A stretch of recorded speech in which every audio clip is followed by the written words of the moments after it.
Hey everyone, welcome to the TDR Traded Black podcast. I am your host, Shad Dales. Thanks for checking in as we're going to dive deep into, as usual, cannabis, psychedelic stocks, and the crypto industry, providing you with in-depth knowledge and comprehensive market coverage. So let's learn about what happened today, what stocks are moving, and more as we welcome in the gents and our thought leaders. Co-host, lead financial writer of TDR, Benjamin A. Smith. Good to see you, sir. Good to see you guys. Good to see you, Anthony Verrill, millennial entrepreneur and TDR contributor. Happy Friday, and hope you had a good week. You took the words right out of my mouth. I was going to say happy Friday. This is a good wind down to the week. Interesting week in a nutshell. I know things are extremely volatile right now across all boards, but for the most part, as we look at here at the end of the week, what's the big takeaway? I was trading sideways in the cannabis space. There was volatility in the crypto space. The macro's not looking too certain. Rates are jacked, 8% mortgage rates hitting. I can keep going and going and going, and I haven't even got to the geopolitical stuff yet. Right. And outside of that, we're all above ground. Great. So, I mean, yeah. It's all right. Yeah. All right. So let's begin with our first segment, Into the Wire, where we highlight the biggest headlines in cannabis, psychedelics, and crypto. We begin with cannabis, and more notably, the state of Maryland, who posted their latest sales number. And it's clear this state is emerging as the quarter's superstar, a growth state that many in the industry continue to talk about, with average annual revenue per store now at a run rate of $10 million. Those are big numbers, Anthony. Were you surprised at all on how big this was? No, I mean, I've been tracking the market month over month since it went adult use. I mean, it's been trending to the upside. I mean, price increases are something that did surprise me. The average revenue per dispensary, I mean, I like that we're coming up with that $10 million baseline. So, I mean, you can kind of extrapolate as to how this is going to feed in to some of the tier one and some of the other MSOs earnings reports. I mean, most notably Verano, TerraSen, Meramed, the Cannabis, Curaleaf, and Trulieve all operate in Maryland. Yeah. They've all got a footprint from a retail perspective between 3 and 4 dispensaries in the market. And I mean, I'm going to be looking for Maryland commentary in 3 weeks when the earnings reports come out. Big, strong numbers though, right? That 10 million per dispensary is definitely above the norm for MSOs in aggregated across all their footprint throughout the United States, right? Do we have any examples or comparisons, like among other states, what the average run rate is? So, I mean, the average run rate, no, but I mean, I've heard metrics of success being $3.5, $4, $5 million. I've also heard certain dispensaries doing $36 million on an annualized basis. Wow. So I mean, it greatly, there's a pretty big spread there depending on the market and the jurisdiction of where the dispensary is. Yeah. Well, great numbers to say the least, and obviously something good for the overall industry as we continue to grow. Let's now switch to our second topic, and Canadian company SNDL, who announced operational changes aimed at growing their bottom line. The company outlined that it will consolidate its cultivation at its Alphaville, New Brunswick facility and the closing of its old Alberta facility, all in a goal of obviously achieving profitability in their 2024 cannabis operations. Ben, what were some of the numbers they shared when it came to, I guess, saving towards the bottom line? Well, the big one was the closing of the old Alberta facility. If you recall, I believe that was their flagship facility from back in the day when they opened up several years ago. I actually knew somebody who worked in that facility, and he was, used to tell me about all the problems with it, leaky roofs and so forth. So I guess that this was the big line item here. It is going to be shut down for other facilities are going to take place in terms of the production and manufacturing of the product. So this is just another example of what companies are doing to try to streamline their bottom lines. We've seen this with several MSOs out there. It's all about streamlining right now in a tough operating environment and trying to conserve cash and preserve cash on the balance sheet. Yeah, John, you're going to get your wish. I will talk about Sunstream actually. But this is great to see from SNDL. I mean, they've been creating cost savings. They've been creating efficiencies in the Canadian market ever since the Valens acquisition closed. This just attributes more to that. They're right sizing of the Canadian business. They're optimizing of the Canadian business. It's going to bode well for the balance sheet across the board.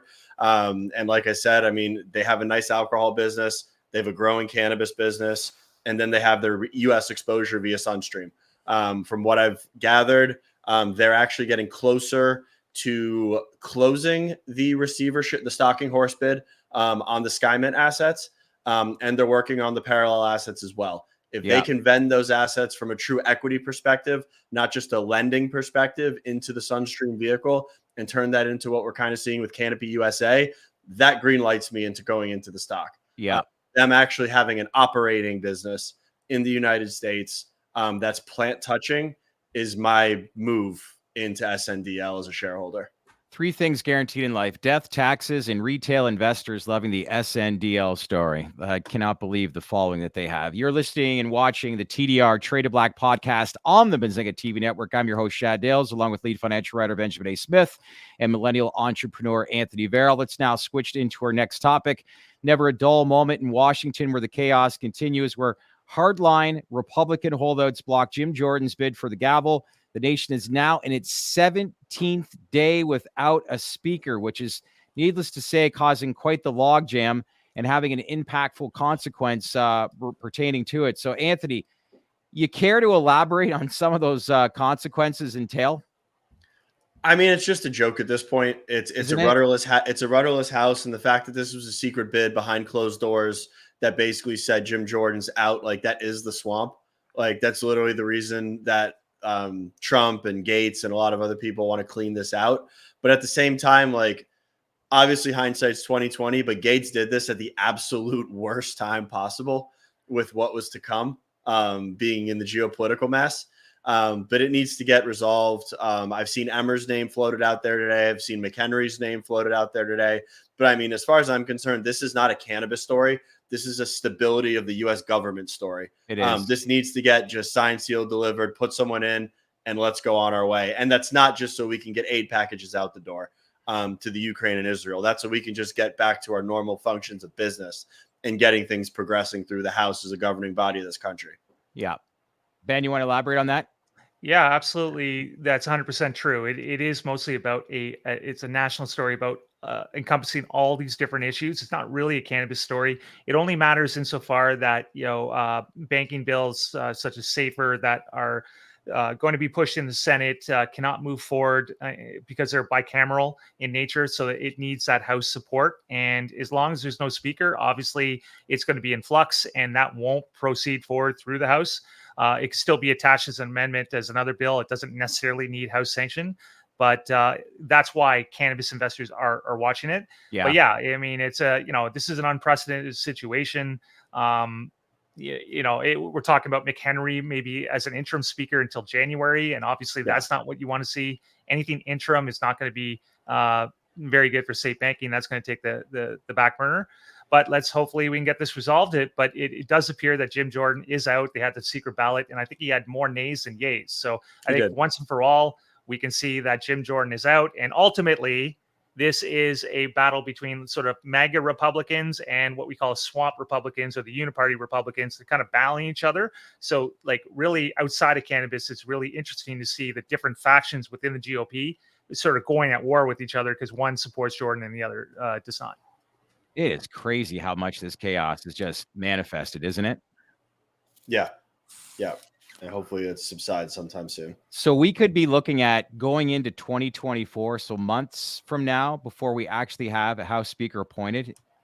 Don't hold your breath, but yes, that's a potential scenario. If that does happen, we're talking about like a logjam 17 days in. Like, what are some of the consequences that you guys can think of that would be notable consequences if it is indeed that sort of timeline? Banana Republic type shit. I mean, it's just going to be. You really do believe that? Yeah. I mean, there's really no other further consequences except for that nothing's going to get done. And the people that we voted to go up there are not going to do what they were sent up there to do. Challenge, especially on the peripheral issues. So they might get, major issues like initiatives like, aid packages to Ukraine, Israel, some of the things that have broad support, but things like cannabis banking don't stand a chance. No. Until there's a real, speaker in there who actually supports the issues. And the one good news out of all this is that Jim Jordan was rated an F by normal, and he's basically kiboshed any sort of banking bill or safe bank, cannabis bank, whatever it is, research and he's no longer going to be the speaker. So if there's one good thing out of this, it's not going to be Jim Jordan. We made a commitment not to talk about SAFE anymore. Mitch, the producer, you got anything where we can just squash that SAFE banking bill? I hate talking about it. It is what it is, but give me rescheduling. That's at the forefront because we've been in this topic for 10 plus years. And just when you think you've turned the corner, something else happens, right? Yeah.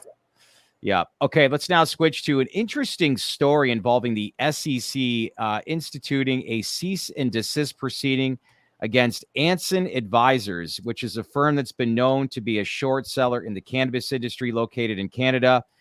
In the proceedings, the SEC outlined that Anson is in violation of Rule 105 of regulation designed to prevent manipulative short selling in connection with public stock offerings. This is a company that many people in cannabis stocks know about, Ben. It's a firm that's been nothing short of controversy for quite some time. So how do you all unfold this, and what should people, I guess, interpret from this announcement?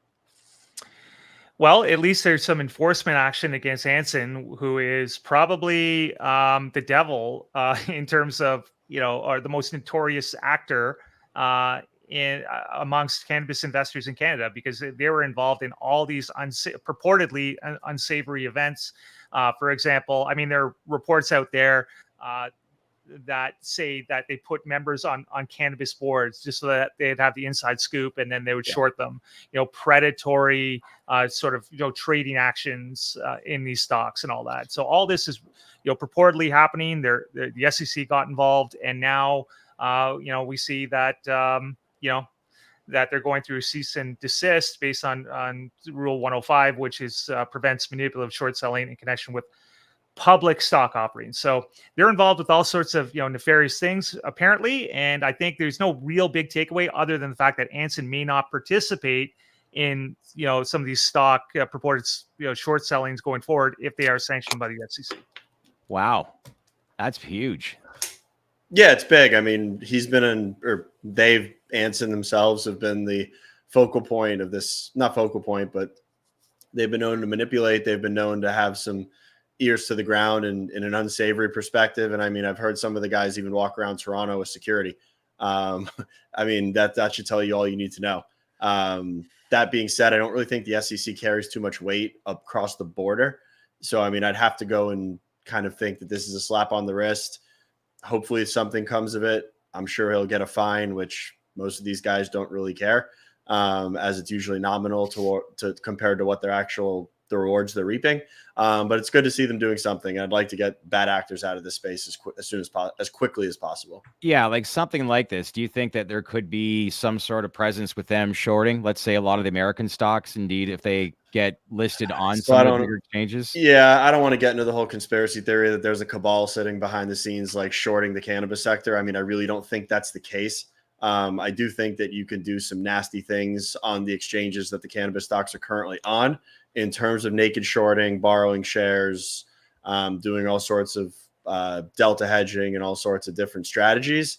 But I mean, no, I mean, I don't think that this is the puppet master behind the scenes that's shorting stocks down just to get low entries. I think he genuinely shorts stocks because he wants them to go to zero, not to get in on the long side. Now, it's important to note that earlier this year, I believe it was earlier this year or late last year, they came out with a report actually recommending to purchase cannabis stocks. They found it very compelling. Which I said I was like, this is probably counterintuitive. I wouldn't read into this whatsoever. They want to rip and then they'll short it back down. Yeah, absolutely. And I agree with that assessment. But that was the first time that I recall that they came out with an actual positive, on the public record, saying that they were interested in purchasing cannabis stocks. So whether, that was, designed to boost it and in connection with what they usually do, shorting stocks or whatever, I can't speculate. But we haven't really heard too much from Anson other than that report. And that was a few months ago. So they've been laying low. Yeah. Very low, that's for sure. They were actually front of attention towards this industry for quite some time. But, in a lot of ways, it just goes to show that what we learned in the past, and I just can't believe the wreckage in the Canadian landscape in this industry 5, 6, 7 years ago, but how far we've come from that, which is actually a good thing, right? Yeah, I mean, it's great. I mean, we had a lot of 10-car pileup, house on fire in the Canadian space. And I mean, now 10? we've got US MSOs like Verano, GTI, Curaleaf, TrueLeaf, TerraSend with their growth metrics. I mean, you've got companies that are approaching $1 billion run rates. These are very real businesses that have come out of all of that. And I mean, you live and you learn. Yep. And uplisting to bigger exchanges, which is great. Good to see for the industry. Final headline of the day is involving the crypto space and the New York Attorney General, Letitia James, who is accusing Gemini, Genesis, and DCG of failing to disclose investors the risks of a crypto lending program that started way back in 2021. So, Anthony, with the Attorney General announcing this lawsuit, is she doing the right thing? Yes and no. Let's take into consideration this is civil, not criminal. The charges that are being brought up. So no one's going to really do jail time. It's just going to be a slap on the wrist and probably some monetary fines, which I mean, you're talking about a bunch of billionaires anyway. So, I mean, we'll see what happens. But I mean, at the end of the day, it's funny to actually read this and see how the onion's peeling back. Because obviously you have the Winkies, Tyler and Cameron, the original Facebook guys, got into crypto, launched Gemini. It's one of the preeminent CEXs or centralized exchanges in the US. Genesis was another crypto exchange that was heavy into lending. That was actually a vehicle that Gemini was lending to the lenders, and then Genesis come to find out was actually lending to FTX, whereas Bankman-Fried, SBF, obviously know what he was doing with that money.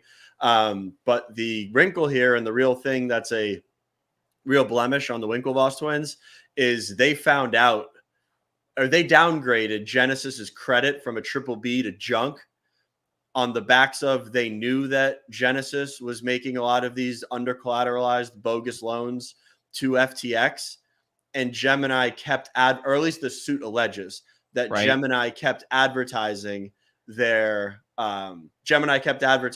lending product to their customers, essentially committing fraud, which is what the suit claims.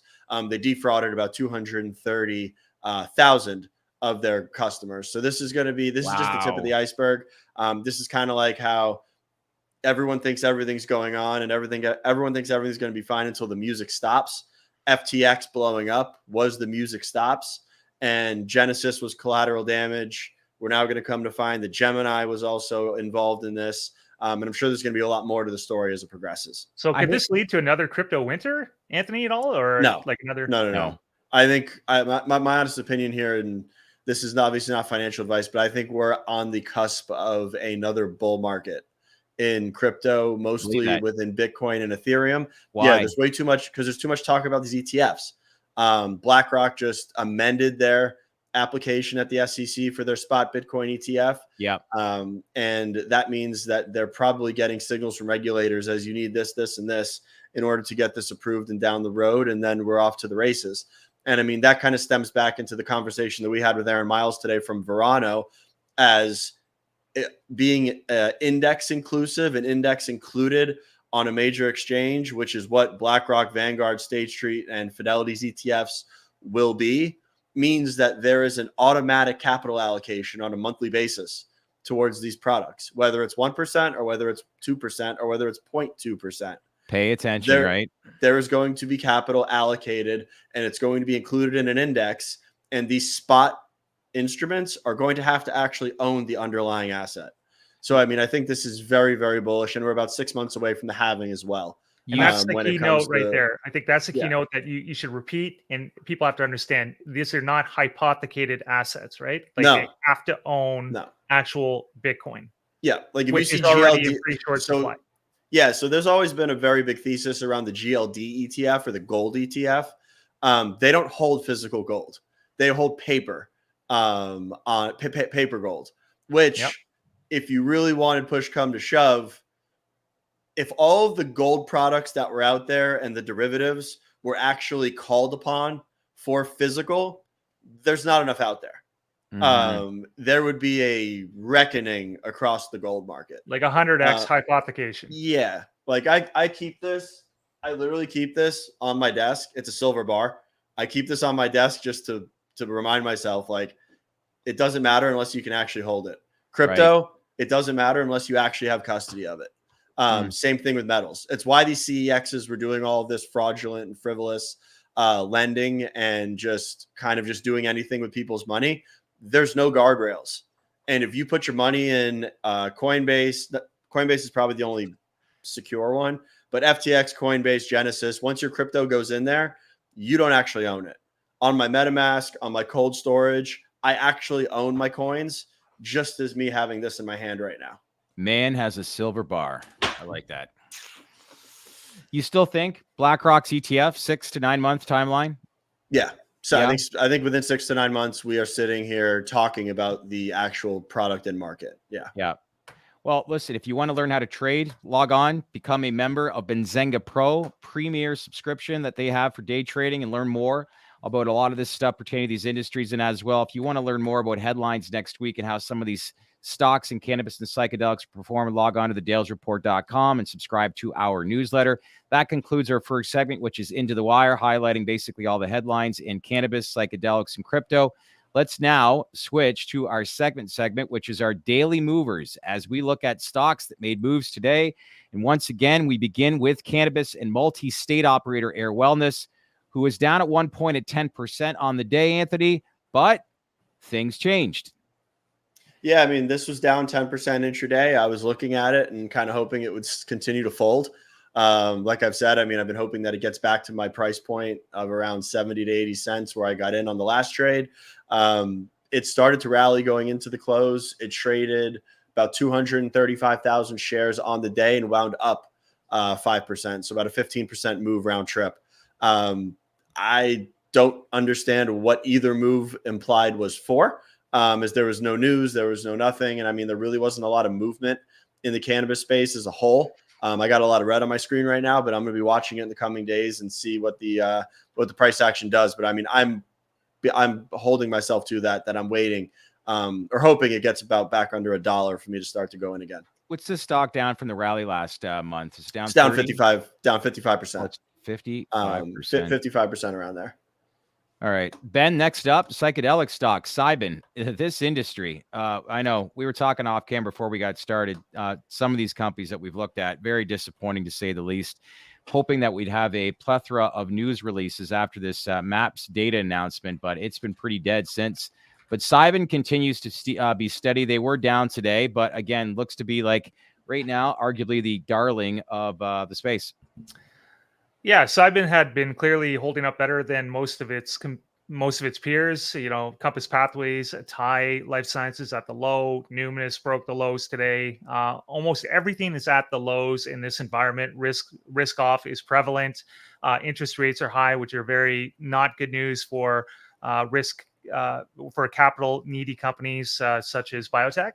But yeah, so it was down a little bit today. It was down about 6%, and it was just more deflation in the price action comparatively to the peers I just mentioned. So nothing to worry about all that much. I mean, it's not outsized versus any of its competitors. It is hitting sort of a intermediate low here, sort of the price point from about 3 weeks ago. So if it breaks that, it could go a little bit lower. But all in all, I think this is like the brightest star amongst the most of the psychedelic names, which have gotten hit a lot harder in comparison. Yeah, agreed. All right, stock number 3, Bitcoin cracked 30,000 again at up 5.5% on the day, Anthony. Yeah, I mean, I'm watching it. I know we had that fake out from Cointelegraph on the ETF approvals this week, which caused that God candle to go from about 27,000 to crack 30,000.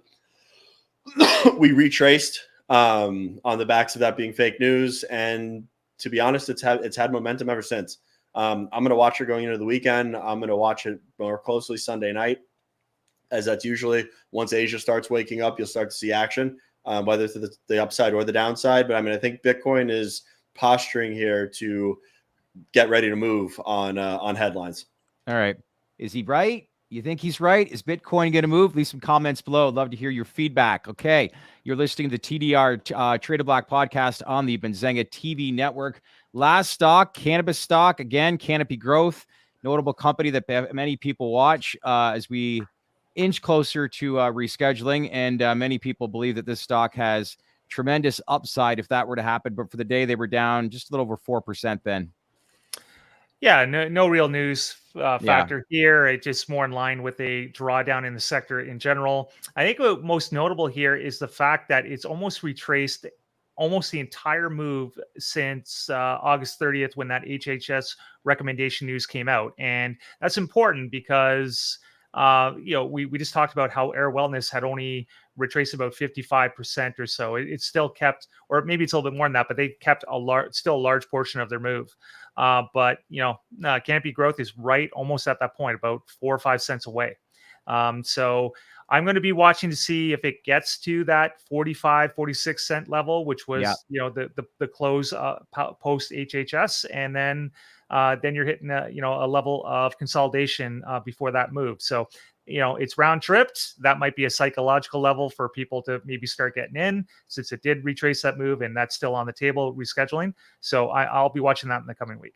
Duly noted. That concludes our second segment of this podcast, which is known as our Daily Movers. And now let's segue into our final segment, which is segment number 3, what we're watching. Ben, I'll begin with you, and it's involving, again, a notable household cannabis name. Who are they, and why are you watching them? Yeah, just in general, Cureleaf, GTI, TrueLeaf, pretty much for the same reason I just outlined in Canopy Growth, because they are retracing almost a complete round trip. Cureleaf is 40, 45 cent off that August 30th level from the rescheduling announcement, and on a comparative basis, TrueLeaf is right there, and on a percentage basis, so is GTI. So there's really not much give left after that move. And as far as I know, HHS is still the likely move here going into 2024. So if you're more long-term oriented and you want to position yourself, obviously it's a very difficult environment right now. Macro tax law selling is going to come into view. Although that really doesn't affect cannabis stocks, so they're about even on the year on MSOS.